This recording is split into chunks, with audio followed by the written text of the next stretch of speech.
Olá pessoal, tudo bem? Tudo certo? Tudo tranquilo? Vamos que vamos? Vamos para a resolução da Unesp, primeira fase de 2023.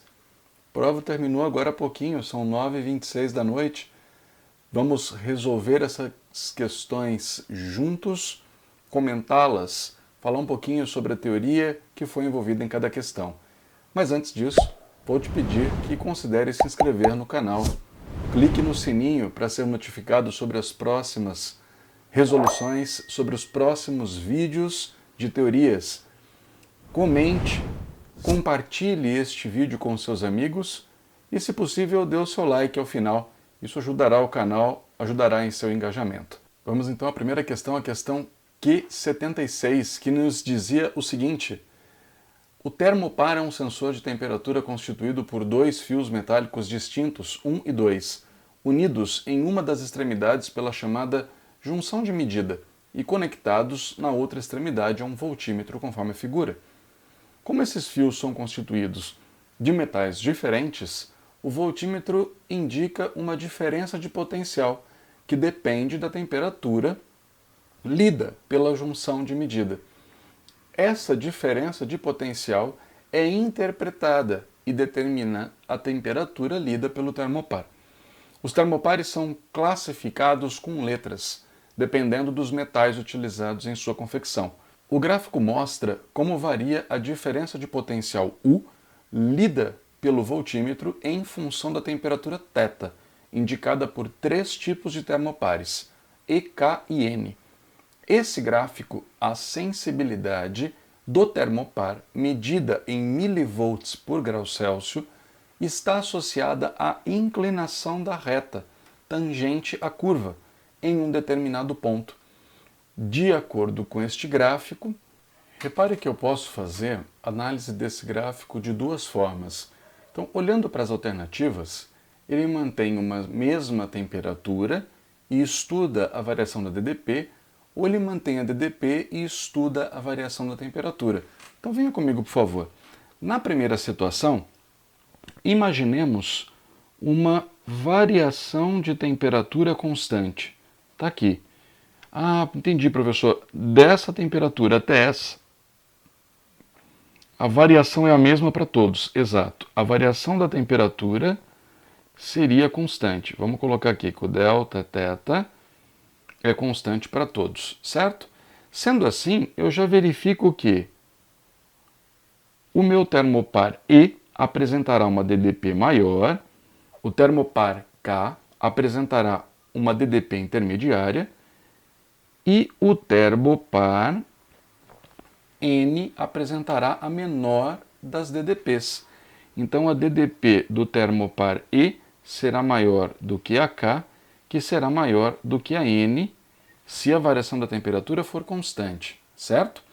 No entanto, se nós adotarmos a mesma DDP para todos, perceba agora que a DDP é constante para todos, verificaremos que a variação da temperatura para o E foi a menor de todas. Essa seria a variação da temperatura para o termopar E.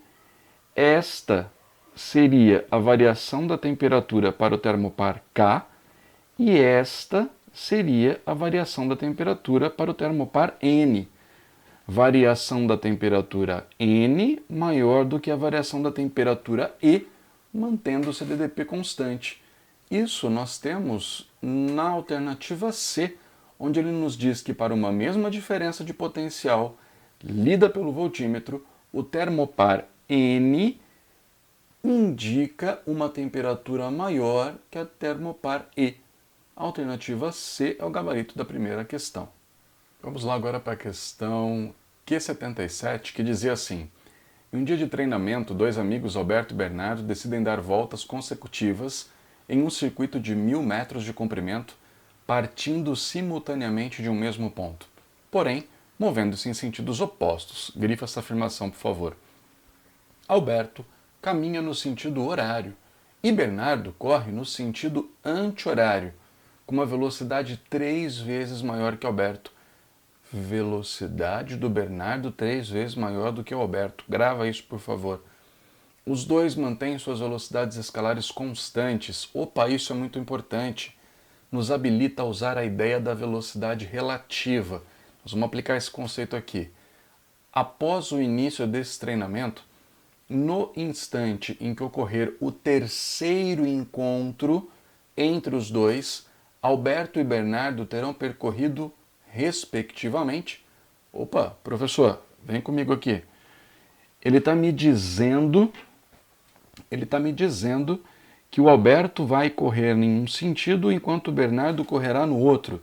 Exato, eles correrão em sentidos contrários. Só que Bernardo, que corre no anti-horário, corre com uma velocidade 3 vezes maior do que o Alberto, que corre no sentido horário. Entendi. Professor, e como é que você vai fazer? Eu vou fazer o seguinte, eu vou parar o mais lento. Eu vou usar a ideia de velocidade relativa. A velocidade relativa corresponde ao espaço relativo dividido pelo intervalo de tempo. Uma vez que a velocidade é constante, né? Essa equação nos lembra muito a equação da velocidade constante. Só tem esses errinhos aqui embaixo por conta da relatividade, né?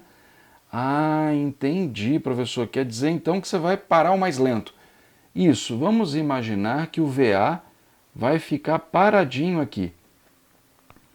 Mas para ele ficar paradinho aqui, tu há de concordar comigo que eu preciso dar a ele uma velocidade de mesma intensidade, porém em sentido contrário. Ah, entendi, professor. É como se tu desenhasse um vetor velocidade VA no sentido contrário? Isso. Mas se eu desenhei um vetor no sentido contrário, este vetor anula o vetor inicial e assim a resultante para o A passa a ser zero. Mas se eu desenhei para a direita para o A, eu também preciso desenhar para a direita para o B. Eita, professor, que então a velocidade relativa em relação ao A, né? A velocidade do B em relação ao A passará a ser igual a 3 VAs mais VA. Exatamente. E tudo isso é igual a ΔS relativo dividido pelo ΔT. Eita, professor, compreendi. E o que tu vai fazer agora? Bom, agora eu vou fazer o seguinte. Eu quero que eles se encontrem daqui a 3 voltas. Então escreverei assim: 4 VAs é igual a 3 vezes 1000 dividido pelo intervalo de tempo. Professor, mas que intervalo de tempo é esse que tu vai encontrar aí? É o intervalo de tempo gasto para que eles se encontrem 3 vezes, certo? Será o terceiro encontro. Ah, entendi, professor. Aí vai ficar 3 vezes 1000, né? Isso. Dividido por 4 vezes VA. E aí, pessoal, agora eu quero ver se fazer. Não deu a velocidade VA? Pois é. Mas vamos fazer o seguinte. A velocidade VA é constante. Se ela é constante, eu posso escrever ΔS de A dividido pelo ΔT. E aí nós vamos descobrir quanto é que o A andou aqui, ó. ΔS de A é igual. O intervalo de tempo está dividindo, vai passar para o outro termo multiplicando. Ficaremos VA vezes o intervalo de tempo. Professor, mas o intervalo de tempo é 3 vezes 1000 dividido por 4 VAs, né? Eita, professor, que tu é um arrombado mesmo, que cancelou VA com VA. Pois é. E aí ficamos que a distância percorrida pelo A em 3 voltas será de 3 quartos é 0,75. 0,75 vezes 1000 dá 750 metros. Pronto. Eita, professor, que essa é a distância? Essa é a distância que o A andou, né? Pronto. Professor, e para achar o B? Bom, vamos fazer o seguinte. A velocidade de B também é constante. É ΔS de B sobre ΔT. Então, eu posso escrever que o ΔS de B será igual à velocidade de B, né? Que é 3 vezes a velocidade de A, vezes o intervalo de tempo do encontro. Professor, mas o intervalo de tempo do encontro nós achamos aqui, ó.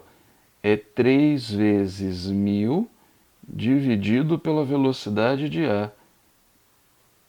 E aí tem um 4 ainda no denominador, né, professor? Exato, vai esquecer não. Quase que me esqueço aqui, bichinho. Pronto. 3 quartos é 0,75 vezes 1.000 dá 750. 3 vezes 750, isso nos dará uma distância de 2.250 metros. Ô professor, o senhor me diga aí, por favor, essa conta o senhor fez de cabeça rapidinho assim, foi? Não, menino. É só você pensar o seguinte, ele tinha que dar 3 voltas para se encontrar. Se um está parado, ele dá uma volta 1.000, 2 voltas 2.000, 3 voltas 3.000. A soma das distâncias percorridas tinha que ser 3.000. Assinalamos ali a alternativa D como resposta do exercício. Vamos agora para a questão Q78, que nos dizia assim: funcionários de um mercado utilizam um dinamômetro funcionando como balança. Esse instrumento é constituído por uma mola ideal vertical e por um prato horizontal de massa de 200 gramas, preso em repouso na extremidade inferior desta mola, por cabos de massas desprezíveis. Ao utilizar esse dinamômetro, um funcionário deixa um pacote de café cair verticalmente a partir do repouso no centro do prato, de uma altura de 45 centímetros em relação a ele, conforme a figura. O pacote colide inelasticamente com o prato. Opa, parou. Moçada, colisão inelástica. Lembra, existem 3 tipos de colisões. Colisão elástica, quando os corpos ficam separados após o choque. Perfeitamente elástica, também estão separados após o choque, porém com conservação total de energia. E inelástica, quando eles se fundem após o choque. Então ele está falando aqui de uma situação onde, após o choque, esses corpinhos irão permanecer juntos. Ele continua, passando a oscilar com uma velocidade de 2 metros por segundo, imediatamente após a colisão. Considerando que o conjunto constituído pelo prato e pelo pacote de café seja isolado de forças externas nessa colisão, se não há forças externas agindo sobre esse sistema, isto implica que a soma das quantidades de movimento deverá permanecer constante antes e depois. Desprezando a resistência do ar, ele pergunta a massa do pacote. Venha comigo, por favor. Já desenhei aqui, né, o pacotinho, cuja massa nós desconhecemos, mas a velocidade inicial é 0. Ele cairá de 45 centímetros sobre um prato de 200 gramas. Após o choque, eles sairão com uma velocidade de 2 metros por segundo. Este velhinha que eu chamei é a velocidade pós-choque. Aqui tu bem percebe que a massa eminho do prato mais a massa emão que cai... Ah, entendi, professor, essa aqui é a massa emão, né? Isso, ó.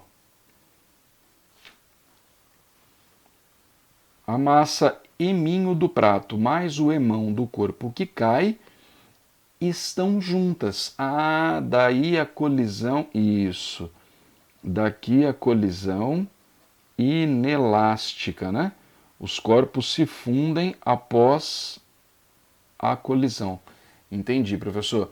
Porém, antes precisamos descobrir esta velocidade aqui, ó. Ah, entendi. Professor, o corpinho parte do repouso, né? Ele cai sobre a ação, isso é bem, né? Tu bem sabe. Ele cai sobre a ação da gravidade, né? A ação exclusiva da gravidade. Professor, a ação exclusiva da gravidade partindo do repouso é queda livre. Isso. Mas se tem aceleração é move, né? Uhum. Se é move, eu posso escrever a equação S é igual a S0 mais V0t mais AT quadrado sobre 2. Professor, é a equação do espaço pelo tempo, né? Exatamente. E ela vai sofrer aqui uma simplificação, vai ficar tranquila, tranquila. S0 nós vamos passar para o primeiro termo, vai ficar ΔS. Se esse S0 passará para o primeiro termo, S menos S0 virará ΔS. Por se tratar da vertical, chamaremos de ΔY. Igual ao V0, a velocidade de partida é 0, ele cai sobre a ação exclusiva da gravidade, g t ao quadrado sobre 2. Eita, professor, o que ficou foi simples demais. Pois é, né? Para ficar mais simples, se tiver dúvida, vá lá na playlist de mecânica, clica no link aqui embaixo, assista a aula sobre queda livre. Tu vai tirar de letra essa brincadeira. O delta y é 45 centímetros, 0,45. Tudo isso é igual a gravidade 10, t ao quadrado dividido por 2. Professor, daqui nós vamos tirar o tempo de queda. Isso, ó, o tempo de queda ficará 2 vezes 45 dividido por 10. Professor, 2 vezes 45 daria 90. Mas como é 0,45, vai dar 0,90. Dividido por 10 dá 0,09, ou 9 vezes 10 a menos 2, certo? Raiz de 9 vezes 10 a menos 2 é 3 vezes 10 a menos 1, ou 0,3 segundos. E aí então aplicamos na equação da velocidade variando com o tempo do move. Ah, entendi, professor. Vai dar só aquela adaptada, né? Ó. Vy será igual ao V0, que vale 0, porque ele partiu do repouso, vezes a gravidade, vezes o tempo t. Logo, a velocidade com que o saco de café chegará ao prato da balança será dado por 10 vezes 0,3, o que nos dará 3 metros por segundo. Entendi, professor. Essa é a velocidade que ele vai bater no prato, né? Isso. E agora, lembremos-nos que, se a colisão é inelástica e ele garantiu que as forças externas são desprezíveis, a quantidade de movimento do sistema inicial, ou antes da colisão, tem que ser igual à quantidade de movimento do sistema ao final da colisão. Entendi. Antes, professor, só tinha a massa de café, né? Então é a massa de café vezes a velocidade dela. Depois, os dois estão juntos. Então é a massa do prato mais a massa do saco de café, vezes V', que é a velocidade pós-choque, né, professor? Exato. Substituindo aqui na brincadeira, ficamos 3m é igual a m mais m vezes a velocidade 2. Se você aplicar distributivo aqui, meu amigo, tu chegará à seguinte conclusão. 3m, veja, 2 vezes m mais 2 vezes m. Esse 2m que está somando, vou passar o outro termo subtraindo, e aqui sobrará 2 vezes m, que é a massa do prato. Professor, mas a massa do prato ele deu que é 200 gramas, né? Tu nem vai passar para o sistema internacional, professor? Vou não, porque nas alternativas não está em quilos, está em gramas, né? Ah, entendi. 3m menos 2m vai dar m. E 2 vezes 200 dão 400 gramas. Está aqui a nossa alternativa para a questão 78. 400 gramas, tu assinala a alternativa E como gabarito para esse exercício. Chegamos aí à questão Q79. O gráfico representa a frequência média de oscilação F das pernas de um animal em função do comprimento de suas pernas, L, quando ele caminha de forma natural.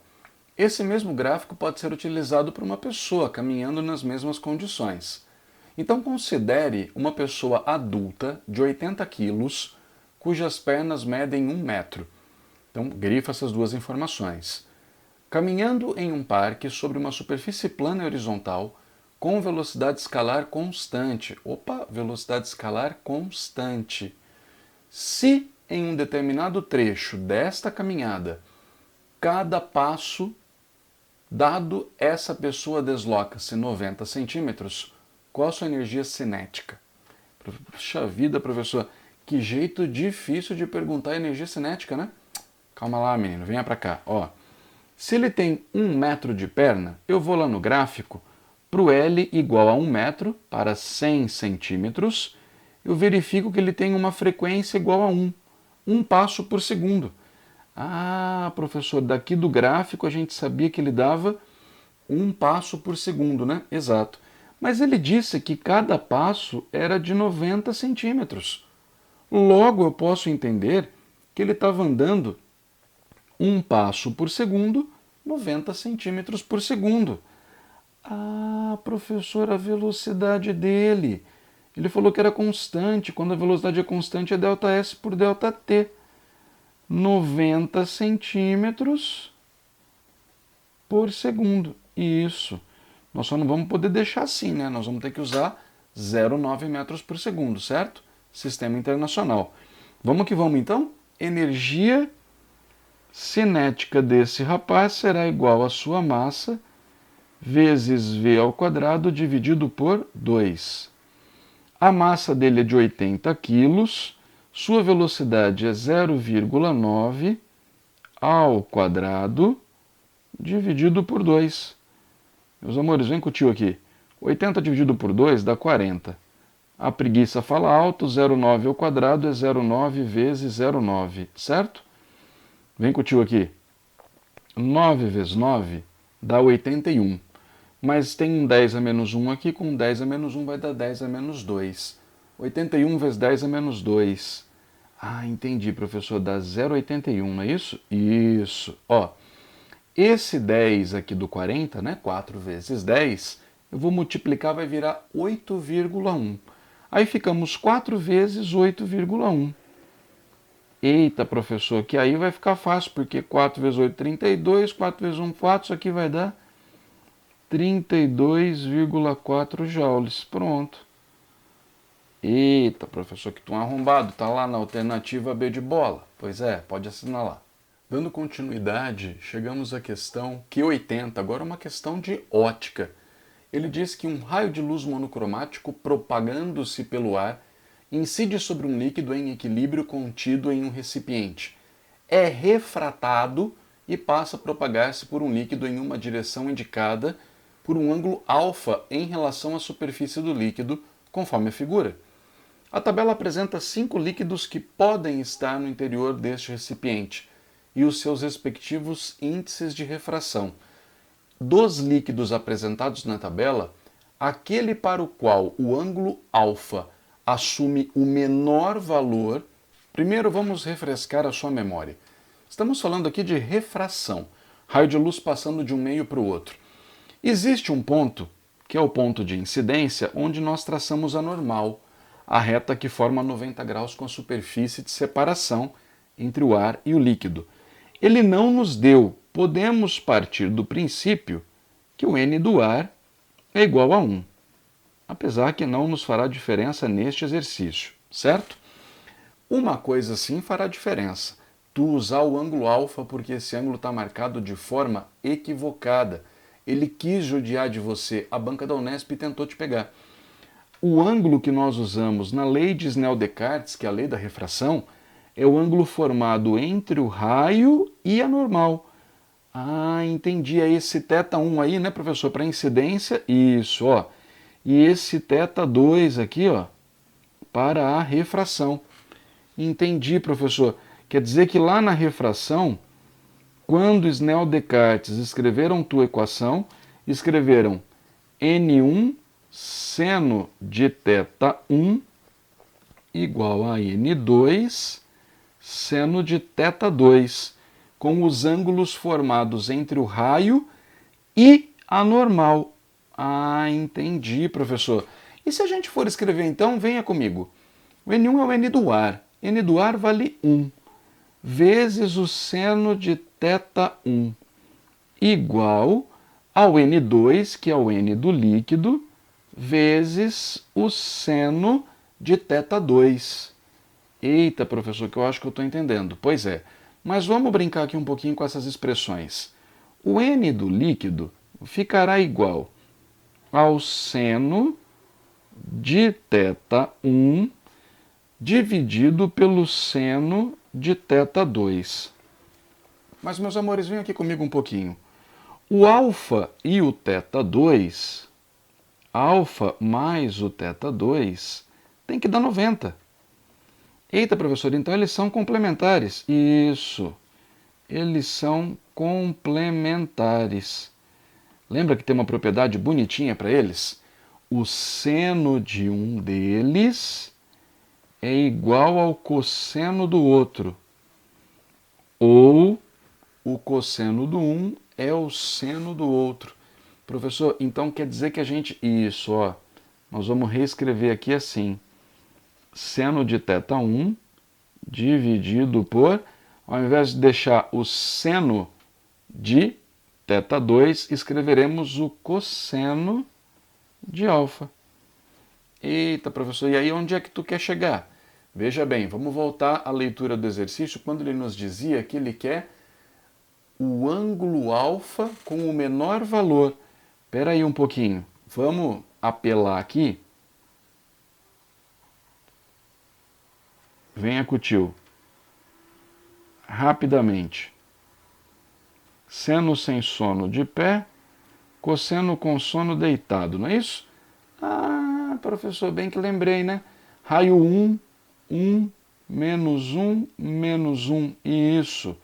Se ele quer o menor dos ângulos, olha aqui, o menor dos ângulos corresponderá ao maior valor de cosseno. Eita, professor, quer dizer que se esse ângulo aqui for pequenininho, o cosseno será grandão? Isso. E quando o cosseno for grandão, o índice do líquido será pequeno. Eita, professor, entendi. Para esse alfa ser pequeno, o cosseno dele vai ter que ser grande. E para o cosseno ser grande, corresponde a um índice de refração pequeno. E aí nós vamos para as alternativas. Índice de refração pequeno é o menor deles, 1,35, que é o da propanona. Professor, propanona, me dá uma ajuda aí. Vamos lá, ó. Prop 3 carbonos, né?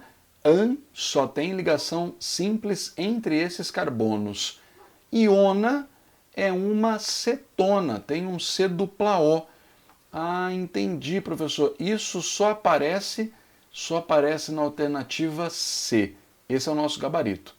Agora na questão 81, estamos numa questão de ondulatória, uma questão de cordas vibrantes. Ele diz assim: nos instrumentos musicais de cordas, as cordas apresentam diferentes espessuras e diferentes densidades lineares de massa, para que aquelas que emitem sons mais graves não precisem ser muito longas, o que inviabilizaria a construção do instrumento. Você lembra? Equação de Taylor, V é igual a raiz da tração sobre a densidade de massa. Não vamos nem precisar aqui, porque olha o que ele nos diz. Para ilustrar o fato de que cordas que emitem sons mais graves precisariam ser muito longas, considere duas cordas, 1 e 2, ambas com extremidades fixas, que apresentam espessuras iguais, mesma densidade linear de massa e que estejam submetidas à mesma força de tração. O candidato tinha que se lembrar da equação de Taylor para lembrar que a velocidade era a mesma, né? Quando essas cordas vibram em seus modos fundamentais, a frequência de onda sonora emitida pela corda 1 é 150 vezes maior do que a frequência emitida pela corda 2. Isso era importante. Sabendo-se que a 1 mede 5 centímetros, qual seria o comprimento da corda 2? Vem comigo, por favor, é rapidinho. Olha aqui para o tio. A frequência da corda 1, segundo ele, era igual a 150 vezes a frequência da corda 2, certo? Lembramos aqui da equação de Taylor, né, professor? V igual a raiz da tração sobre a densidade linear de massa, né? Para quem não se lembra, essa densidade linear de massa era massa por comprimento. Eita, professor, mas ele está dizendo para a gente, né, ó, que essa brincadeira aqui, a tração e a densidade é tudo igual. Ah, mas se a tração e a densidade é tudo igual, então a velocidade é constante, né? A velocidade da corda 1 é igual à velocidade da corda 2. Entendi, professor. E daí nós vamos fazer o quê? Bom, estamos falando de ondulatória, não estamos não? Então vamos comigo aqui. Onde V é igual a lambda F. Ei, professor, tu que fala, né, que não pode se esquecer a equação. Não pode deixar essa equação em casa de jeito nenhum. Porque, veja bem, agora a gente passa o lambda dividindo, e no lugar da frequência, nós escreveremos V sobre lambda. Então vai ficar, né, professor, aqui na brincadeira, V1 dividido pelo lambda 1 é igual a 150 vezes o V2 dividido pelo lambda 2. Exato. Bom, primeiro que as velocidades são iguais, eu poderia cancelar aqui, né? E eu quero te mostrar que nesta figura fundamental, nós temos, né, na figura, que o comprimento L equivale à metade do comprimento de onda. Logo, o comprimento de onda é igual a 2 vezes L. Pá, professor, que não é que... Pois é, né? Tu lembra-se bem, né? Ó, bem com o tio aqui. Isto aqui é um exemplo, né, bem simples de uma onda, certo? Aqui são dois nodos. Um deles equivale à metade do comprimento de onda. Eita, professor, é verdade, né? Que é exatamente a figura que a gente tem lá, exato. Então eu posso substituir, no lugar do comprimento de onda, dois L's. E aí ficaríamos assim, ó. 1 sobre 2L1 é igual a 150 vezes 1 dividido por 2L2. Eu simplifico este meio com este meio, passo L2 para o primeiro termo, que é igual a 150 vezes o L1. Professor, mas esse L1, ele deu no exercício que vale 5 centímetros. Exato. E aí 5 vezes 150, meus amores, isso aqui vai dar 5 vezes 5, 25, vão 2, dá 750 centímetros. Caraca, professor, mas aí o instrumento teria que ser muito longo, né? Porque 750 centímetros é a mesma coisa que... É a mesma coisa que 7,5 metros, o que está lá na alternativa A para esse gabarito. Chegamos então à última questão, questão Q82, uma questão de elétrica. Esse ano a Unesp colocou uma questão de eletrodinâmica, circuito elétrico. E ela foi bem conceitual. O aluno que tinha a ideia do que é DDP e de onde e como se aplicar as equações de Ohm, ele se dava bem. Veja, um circuito elétrico é constituído por um gerador ideal de força eletromotriz E, um amperímetro também ideal A e dois resistores ômicos de resistência R1 e R2, conforme a figura. Meus amores, ele está falando aqui sobre um amperímetro ideal. Amperímetro lê ampere, lê corrente. Corrente I, ele tem que estar ligado em série I. Então ele está em série com todo o circuito, está tudo certo até aqui. O gráfico abaixo do circuito representa a variação do potencial elétrico ao longo dos pontos P e Z, que contém os dois resistores. Adotando o potencial do ponto P como sendo nulo, sabendo que o amperímetro indica 2 amperes, qual o valor das resistências R1 e R2?